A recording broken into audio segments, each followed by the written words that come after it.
Alamin ang latest weather update ngayon dito sa Sir Aris Official Weather News Today.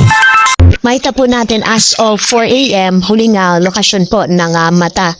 No, yung sentro ng mata ng bagyong Nando sa 265 kilometers, kanluran ng Kalayan sa lalawigan ng Cagayan. Taglay niya yung pinakamalakas na hangin na sa 185 kilometers per hour malapit sa gitna. Pagbuso na sa 230 kilometers per hour. Mapapansin po natin humina po, bahagyang humina yung bagyong Nando bagamat nasa super typhoon category pa rito as we speak. Ito'y kumikilos po kanluran sa bilis naman na 20 kilometers per hour. As of 5 a.m. naman po habang pinapanood niyo po itong live na ito ay nasa labas na ng Philippine Area of Responsibility ang bagyong Nando.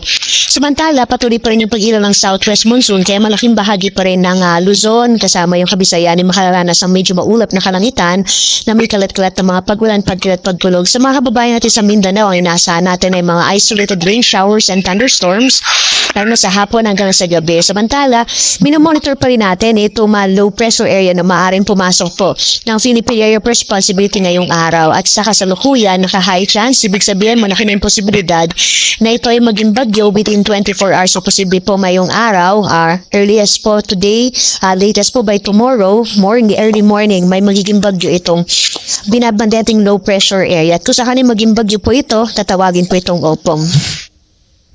Narito yung latest track ng bagyong si Nando na sa ngayon nga po nasa labas na ito ng Philippine Area of Responsibility. By tomorrow, nasa 475 kilometers ito kanluran ng Basco sa Batanes. And then po after 24 hours, ito ay nasa 680 kilometers west ng Itbayat sa lalawigan ng Batanes. Makikita po natin, inaasahan natin ito kikilos pupunta po sa may southern part ng China. So maapektuhan po nito yung katimugang bahagi ng China. At ang ating latest po pagdating sa mga tropical second wing signal, as of now po, signal number 3 sa Ilocos Norte, northwestern portion ng Apayao, ganyan din sa northwestern portion ng Binan, Cagayan, kasama yung western portion ng Babuyan Islands. Kahit po nasa labas na ng Philippine Area of Responsibility ang bagyong Nando, posible pa rin na may mga lugar na kung saan nakataas yung tropical cyclone wind signal sapagkat malaki din naman po yung bagyo, so posible pa rin na yung mga kaulapan na dala nito ay magdala pa rin ng mga pagbugso ng hangin at panalakas ng mga pagulan. Samantala, signal number 2 sa Batanes, na labing bahagi ng Babuyan Islands, northern and central portion ng Cagayan, nalalabing bahagi ng Apayao, kasama rin yung Abra, Kalinga, western portion ng Mountain Province, northern portion ng Benguet, Ilocos Sur at northern portion ng La Union. Signal number 1 naman sa nalalabing bahagi ng Cagayan, kasama ang Isabela, Quirino, Nueva Vizcaya, Gaydin, northern center portion ng Aurora, the rest of Mountain Province, Ifugao, rest of Benguet, the rest of La Union, Pangasinan, northern portion ng Zambales, northern and central portion ng Tarlac at ang northern and central portion ng Nueva Ecija.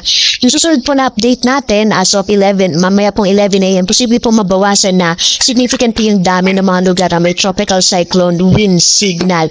But again po, kahit po nasa labas na ng Philippine Area of Responsibility, posible pa rin yung mga ilang lugar na may nakataas po na tropical cyclone wind signal. Magigit pa rin po yung mga kababayan natin, lalong-lalo na sa mga lugar kung saan nakataas pa rin signal number 3, signal number 2, posible pa rin yung mga pagbugso ng hangin na dala ng bagyong si Nando.